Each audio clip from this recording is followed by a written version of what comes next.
Και εδώ είναι η Παναγία, η Κουμπελίδικη. Κουμπέλι λέγανε οι Τούρκοι, οι Οθωμανοί, αυτό εδώ το θόλο, το βυζαντινό θόλο. Και από εκεί πήρε και το όνομά της. Είναι από τους πιο ωραίους ναούς της Καστοριάς, της Βυζαντινούς.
up my appetite.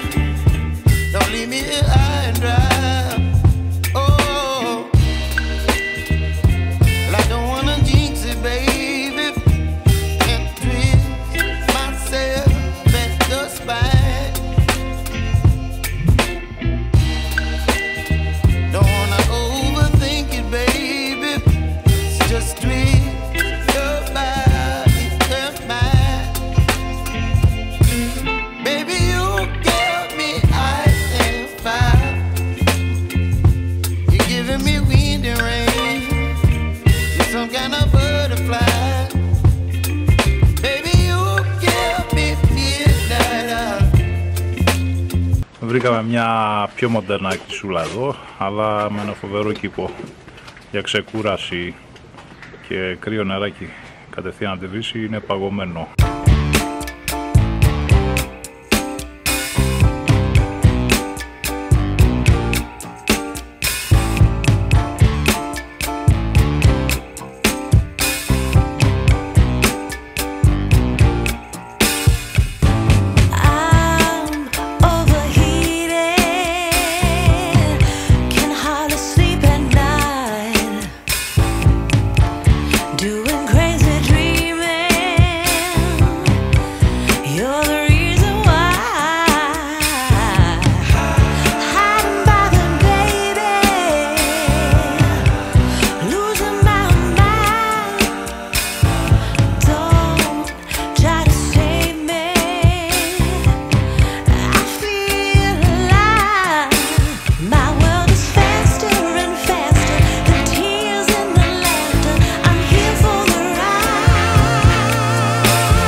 Κι άλλος ένας από τους πολλούς βυζαντινούς ναούς της Καστοριάς, ο Άγιος Στέφανος.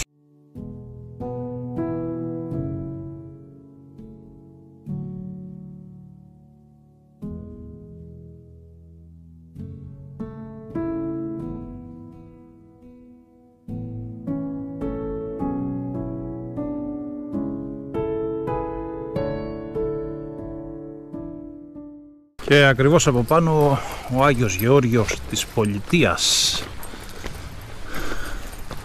Και περίεργα ονόματα έχουνε.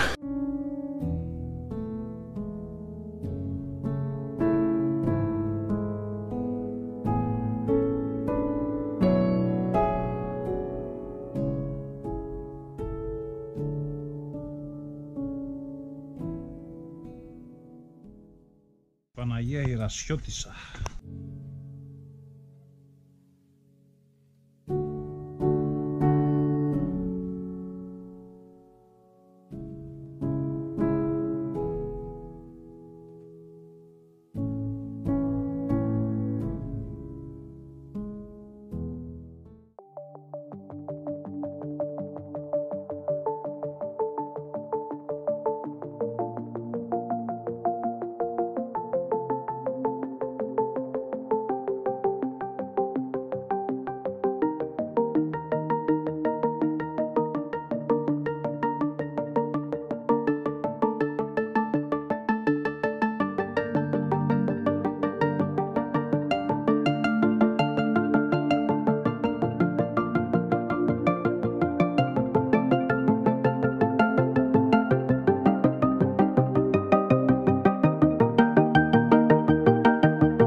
Και η βραδινή Καστοριά πολύ ωραία είναι, όλα φωτισμένα, η λίμνη όμορφη, πανέμορφη φαίνεται, σαν να είσαι σε νησί φαίνεται εδώ, και πάρα πολλά μαγαζάκια, παραλίμνια,